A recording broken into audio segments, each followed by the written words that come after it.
Well, welcome back, everybody, for our midweek check-in. It's great to have everybody joining us today.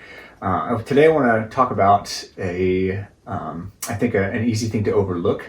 I'd like to think about what it means to be a Christian and what that offers you in your everyday life. I think, again, these are some points today that get overlooked really easily. It's not just about going to heaven. It's not about just following rules.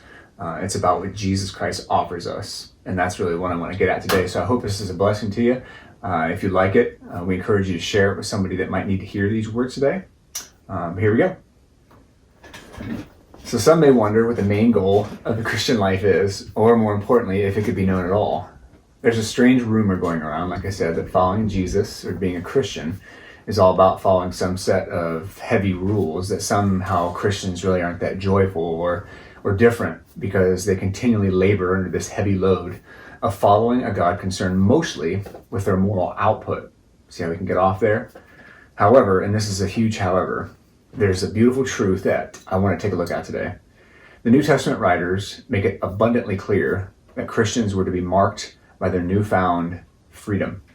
Not the heavy yoke of sin or law or self-denial or even the look and feel of moral purity. In Western society, particularly here in the US, we are results driven. We're a show me what you got kind of culture. And it's almost impossible to move beyond that frame of mind because we live and breathe it every day from the time we're really young. Think about this for a minute with me. When you're in grade school, you have high stakes testing, right? And that determines whether or not you get to advance to the next grade. And then when you get to middle school and high school, you're already expected to make decisions about the rest of your adult life, choosing either a college track or a vocational track as early as 8th grade. So moving beyond that to either college or to work, and once again, you got it, you're looking at producing. We live in a hustle culture, right? We've got side hustles and just hustle and life hacks, and we're always connected to everyone and every problem and every opinion all the time. And as a result, we expect more and better with almost everything that we consume. And businesses, they push and they drive that more and more. For example, just turn on the news and you'll see that they're trying to push their product as the best, right? Every day they report things as simple as the weather with more flair and entertainment, right? The odd thing is we both expect it and we hate it because now everything is breaking news, right?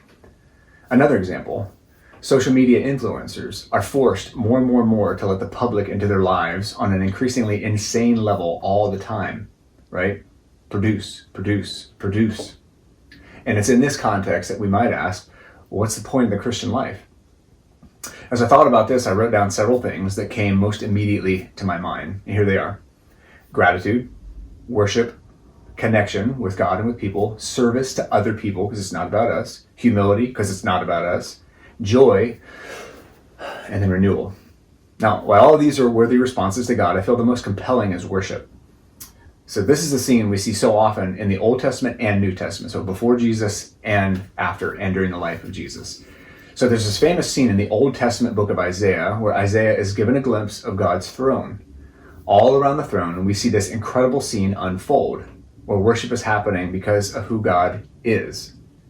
Not because of the things he's done or what he's produced or some other noteworthy accomplishment, but because of what he is, holy.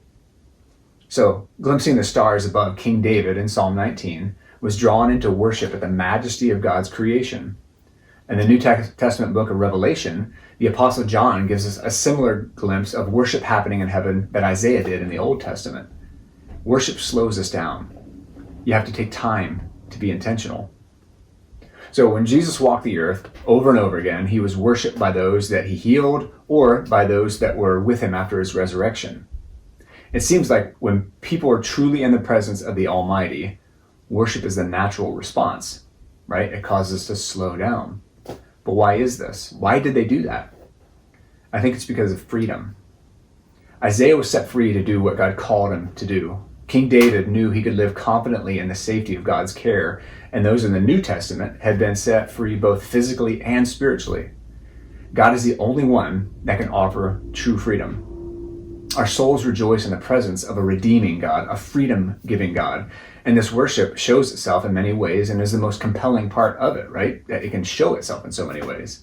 It leads us into closer relationship with God. It allows us to follow him more closely, listen to his word with more intention, forgive those who have hurt us, and share the beauty of the gospel because we truly believe it to be the only thing that can set us free. The gospel, though, is a lifelong endeavor. It's not just a moment for salvation. And it's this reality that exists with a believer his and her entire life. It's a clarity in our souls that we no longer need to be a slave to sin, a slave to hurt, a slave to other issues that pull us down to these pits of despair, anxiety, and depression. So this is why I challenge you, whether Christian or not, to think about what the creator of the universe offers. It's not a heavy list of do's and don'ts. It's the opportunity to live in the spiritual, financial, relational, and emotional state of mind that Jesus describes to his followers. For example, in Matthew 11, 28 through 30, "Come to me, all of you who are weary and burdened, and I will give you rest. Take up my yoke and learn from me, because I am lowly and humble in heart," and get this part, "and you will find rest for your souls. For my yoke is easy and my burden is light." John 14, verse 27, Jesus says, "Peace I leave with you. My peace I give to you. I do not give to you as the world gives. Don't let your heart be troubled or fearful." And then John 16:33, Jesus says, "I have told you these things so that in me you may have peace. You will have suffering in this world. You will." But he says, "Be courageous. I have conquered the world." When we dwell on the reality of being set free from hell and all that goes with spiritual darkness, we can't help but respond in worship to the only one truly worthy of worship in the first place. And that's what Jesus Christ offers. That's what he wants us to understand and lean into. It's built on freedom. That's what Jesus says he offers us. Yes, freedom from hell, freedom in eternity, or freedom in eternity with him, but also it matters in this life too. Jesus gets the pain that we walk through, he gets the suffering that we walk through, and he offers us freedom in the midst of all that. Like he said, you're going to have suffering in this life, but I will be right there with you in the midst of it, giving you freedom, not having to live in a rat race type of a mindset. I like to say that we have a luxury not to think like the world thinks, because what the world has given us is making a mess of us.